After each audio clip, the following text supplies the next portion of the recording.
वादे करके गैर कर दिया जावे। आप लोग देखेंगे कि अगली किस्त में पारस समीर से अपना रिश्ता ख़त्म कर देगी, अब मंगनी तोड़ देगी। पारस को समझ आ गया है कि समीर के लिए उसका बिजनेस पैसा ज़्यादा इम्पोर्टेंट है, पारस की समीर की ज़िंदगी में कोई इम्पोर्टेंस नहीं है। जब वो मुश्किल वक्त में समीर को बुलाती है तो समीर मीटिंग का बहाना करके फ़ोन बंद कर देता है। फिर वो समीर को फ़ोन करके बुलाती है। फ़ौरन पारस को बचाने पहुंच जाता है। पारस को समझ आ गया है कि समीर पसंद नहीं करता। समीर पारस से झूठ बोल रहा था। अब पारस की ज़िंदगी से समीर के जाने के बाद मीर की हो जाएगी एंट्री।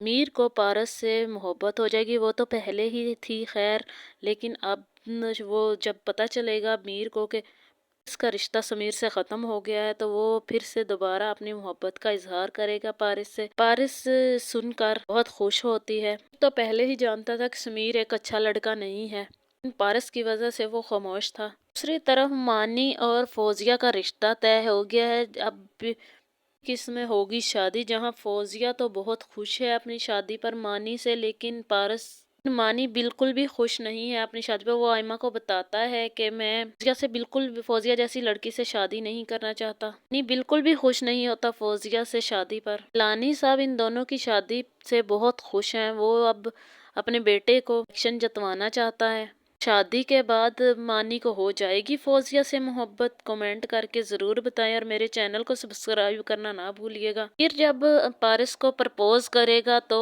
पारस भी हाँ कर देगी। के बाद मीर कॉल करके आयमा को बताता है कि मुझे एक लड़की से मोहब्बत हो गई है, तो आयमा चुपचाप रहती है, वो कुछ भी नहीं बोलती। फिर जब कुछ अरसा गुजर जाता है तो मीर का कोई अता पता नहीं होता, अपने बताए हुए टाइम पर पाकिस्तान वापस नहीं आता। तो आयमा के वालिदैन आयमा को कहते हैं तुम चली जाओ पारस मीर के पास। वो मीर के बताए हुए एड्रेस पर लंदन जाती है तो वहाँ मीर पारस के बहुत ज़्यादा नज़दीक होता है। इन दोनों को इतना करीब देखकर आयमा बहुत हैरान और परेशान होती है।